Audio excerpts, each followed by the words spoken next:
Honourable Members, this is my third State of the Nation address to this Honourable Court. Previously, I've looked back at preceding years' achievements and challenges.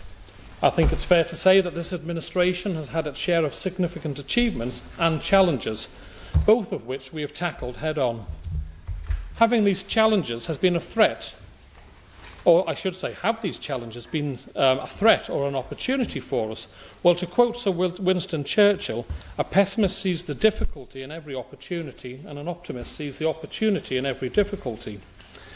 These challenges thrown at us, often outside our own control, are best faced by working together: public, business, third sector, Tynwald and government. As we are now past the halfway mark of this administration, I feel it is important that I make it clear that we have no intention of slowing down. We are in many ways ahead of where we hoped to be at this point in terms of the state of the economy and of public finances. However, we will not become complacent. Honourable Members will note I have warned against complacency many times previously. Mr. President, some countries have paused their domestic agenda due to Brexit. Not here. Our focus remains on delivering the programme for government. I am proud we have continued to deliver our ambitious domestic agenda, in addition, in spite of all the extra work that has resulted from Brexit. We will keep our pace right to the very end of this administration. This is shown by the Programme for Government Year 3, which came before this Court in April. This sets out those ambitious actions we are committed to delivering alongside the day job for the next 2 years. This is only possible due to our hard-working public servants. Each and every one plays an important role in delivering the Programme for Government services to the public and ultimately the success of the island. I want to reflect briefly, Mr. President, on elements of our delivery of the Programme for Government. I've talked many times about the big capital items, the investment in the Liverpool landing stage or the acquisition of the Isle of Man Steam Packer Company, for example. But there are many other actions in our Programme for Government where we are delivering on our promises. In my first State of the Nation address in 2017, I said we heard the concerns about gas prices and announced that I had set up a committee to look into the Manx Gas Regulatory Agreement. Their report published earlier this year clearly shows the need for tightening the agreement. Negotiations with Manx Gas in the form of a new agreement continue. But rest assured, Honourable Members, we know the importance of ensuring that a future agreement robustly protects Manx Gas customers. We continue to negotiate with Manx Gas in good faith. If negotiations are not completed by the 30th of November 2019, we will consider a legislative route.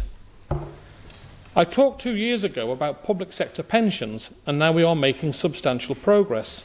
There is secondary legislation in the pipeline that will make cost sharing across all schemes a reality rather than an idea.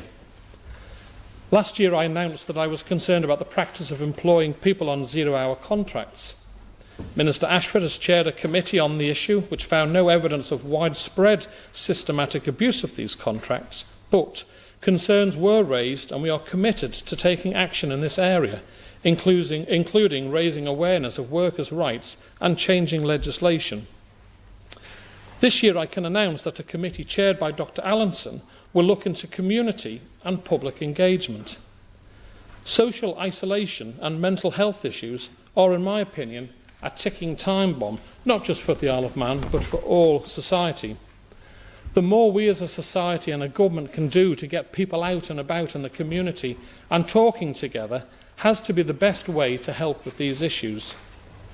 We need to ensure that our communities are vibrant and inclusive for all generations.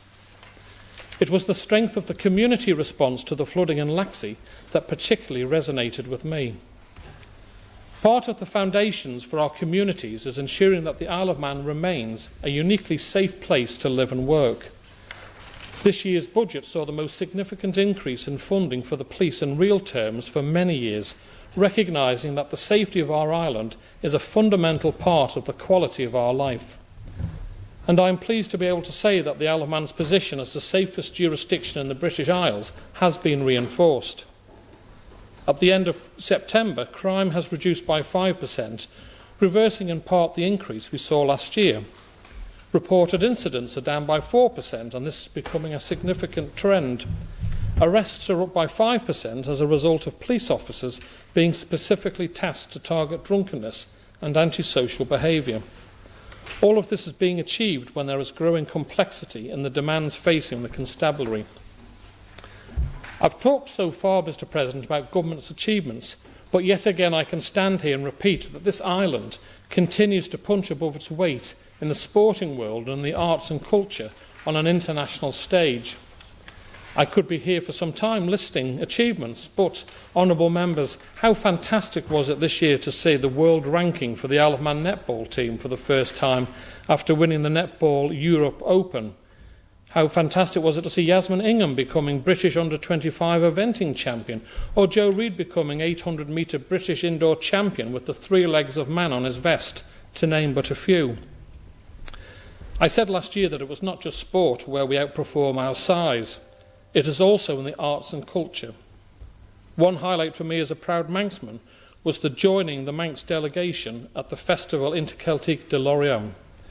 The quality of the performances from Manx artists was exceptional, and I take my hat off to those who I know worked incredibly hard to organise the Manx delegation and the pavilion.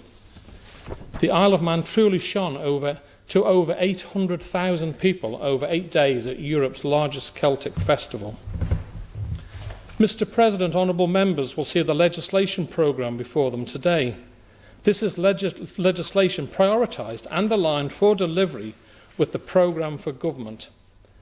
It is ambitious and heavy. We intend to bring 33 bills into the branches by the end of the parliamentary year. This is more than double the usual amount and shows all the hard work of all Tynwald members working in departments bringing forward substantial pieces of legislation. Mr. President, we have huge, complex topics of reform on the order paper today. Rates reform, means testing. The far, far easiest form of reform, Mr. President, is none at all, simply maintaining the status quo ad infinitum. We could have ducked out of these sticky, difficult topics which are easier not to tackle, to push aside for future administrations. But that is not what I came into politics for, and I'm sure that's not what honourable members would want either. I became a politician to work for a sustainable future for following generations of this beautiful island. Intergenerational fairness in our society is extremely important to me. At the end of this administration, I want to be certain that we did not shy away from difficult issues or reform, no matter how painful, if it is the right decision. Indeed, we are in a period of potentially, in my view, significant and bold change for Isle of Man government. It is always easy to identify that something needs to change or that something could be improved. I always welcome constructive criticism, and especially when honourable members come to me with well-thought-out potential solutions to the pressing problems. And I'm always willing to admit that you don't enter government knowing all the answers. But I feel that starting with the findings of the Health and Care Review, the path that we must embark on has become clear. The transformation of our health and care services into a new delivery model is underway and will deliver the separation of policy making and the delivery of services to the public.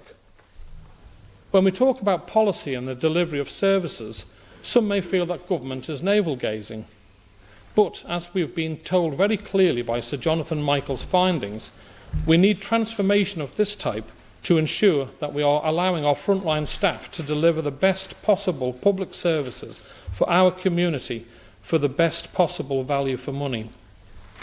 This theme of separating policy and operational delivery continues with the work regarding options for running our airport. The review of the airport and the transformation of health and care show Tynwald's recognition of the principle of policy and oversight being a government function, with service delivery being an operational responsibility. Speaking of transformation, we keenly await the recommendations of Professor Curran's ongoing assessment of how the island can meet our ambitious target of reaching net zero emissions by 2050. I'm sure no member of this honourable court will disagree with me when I say that the issue of climate change has rocketed in importance in the minds of the public, even since the start of this administration. Climate change is a huge challenge facing the world, but the Isle of Man can play an active part in finding solutions. Our community will benefit if we can build on the opportunities presented by a more sustainable, low-carbon future. But we must also expect that to achieve this, the island may need to embrace some significant changes. Given the scale of the challenge we have set ourselves, I have no doubt that Professor Curran will too call for bold action when he reports to this Honourable Court in January. We need to find deliverable and sustainable solutions that will tackle the global climate crisis and bring opportunities and a better future for the people of the Isle of Man. Sustainability is a theme that is always at the forefront of my mind. To be able to fund provision of public services, we have to have sufficient public finance. This is inextricably linked with the performance of our business sector. Thomas Jefferson is quoted as saying, "Never spend your money before you have earned it." We need income, treasury receipts generated by our businesses before we can fund any public service. In my budget speech earlier this year, I made no apologies for the fact that this is an administration that is business-focused.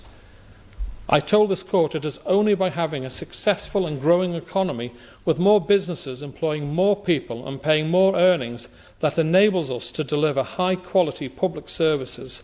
This continues and always will be the case. Economic growth, Mr. President, continues. Latest GDP figures for 2017-18 shows real annual growth of 3.6%. Now, whilst this level of growth is the envy of some, I know that this is not what matters to people. The latest earnings data shows that real medium earnings remain steady, which means the earnings, the money in the pocket, hasn't been eroded by inflation. The island's economy is largely outward-looking. The global economy is facing challenges, including escalating trade wars, such as that between the United States and China, and the risk that the UK and other major economies could tip into recession. We need to continue to be prudent in how we manage our economy and finances. Cautious optimism continues throughout the economy, evidenced in the most recent business confidence survey, with many employers looking to expand their workforce. We have launched the Locate strategy to increase inward migration, with 2 consecutive quarters of growth in the economically active population since its launch this year. We have reviewed our high net worth proposition and as a result are relaunching a stronger campaign focusing on this important area. As a government, we launched Blockchain Isle of Man, our initiative to support and guide businesses using blockchain technology. This confidence is mirrored, Mr. President, in our construction sector that is seeing exceptional levels of activity and growth. All of this work cements the Isle of Man Government's promise that we are a special place to live, work and visit. However, our economy and so many others will, without doubt, be influenced by side shocks from Brexit. When I spoke this time last year, we were preparing for the imminent exit of the UK from the European Union. Now, 1 year on, we are preparing for the imminent exit of the UK from the European Union. I do not need to remind members that the political situation in the UK remains unclear, and the much-used phrase, "the only thing we can be certain of is uncertainty," remains true. A deal remains the stated objective of the UK Government, and while recent events in the UK Parliament may have reduced the likelihood of a no-deal exit in just over 2 weeks, it is not impossible. Our contacts across Whitehall and Westminster continue to tell us that they are still preparing for all eventualities and still cannot call the likely outcome. But there are things that we can be certain about. Either a withdrawal agreement will be signed with a transition period to follow, or the UK will cease to be a member of the European Union without an agreement in place. And the possibility does still exist that the UK could remain an EU member either through a further extension to Article 50 or possibly even indefinitely if we see a marked shift in Westminster politics. We have prepared, Mr. President, for all outcomes. This is the responsible thing to do. Following the extraordinary sitting of Tynwald, We were pleased last week to see that the EU confirmed agreement that the Isle of Man has equivalent agri-food regulation and that they would accept our high-quality products even in the event of a no-deal exit. This reflects a great deal of hard work together by both our high-quality industry and DEFRA as our regulator. And I would like to thank all Tynwald members for agreeing to have the extraordinary Tynwald and for their full support on all the measures that we needed to implement. To help people prepare for Brexit, we have updated our guidance for people and businesses in the Isle of Man. We have ensured that everyone in the Isle of Man has the information they need to get ready. Whether this is to check the validity of their passports before travelling, to start the settlement process if they are an EU national living here, or be ready to export their products overseas. These are, without doubt, Mr. President, unprecedented times. But we must not lose sight of our place in the world and the importance of our social, cultural and economic links with our closest neighbour and international representative, the United Kingdom. We are working closely with the UK to ensure that we can be included in any potential new arrangement between the United Kingdom and the European Union.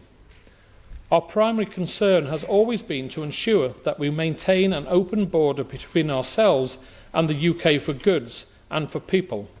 We have done that. Looking ahead, we now stand ready to take advantage of the opportunities that may arise from this new chapter in the UK's relationship with the EU and the rest of the world. Mr. President, there is no doubt that we are entering uncharted waters in the coming 12 months. Whilst we have been successful as an island, we cannot underestimate what difficulties we may face. For example, whilst we have steered a clear way forward on beneficial ownership that is both achievable and which aligns us with the strongest existing multinational standard in this area, political events across the globe are creating further ripples on our shores. We are seeing the impact in other places that political disunity brings, and I am extremely proud that this court has continued to work together, often when the course is a difficult one for us to navigate. Henry Ford said, "If everyone is moving forward together, then success takes care of itself." And I wanted to use this opportunity to acknowledge honourable members' continued support. Whilst we can predict and forecast, nobody has a certain view of what is coming over the brow of the hill towards us. But I know one thing. Never has our national motto rang more true. Whichever way you throw us, we will stand. Thank you.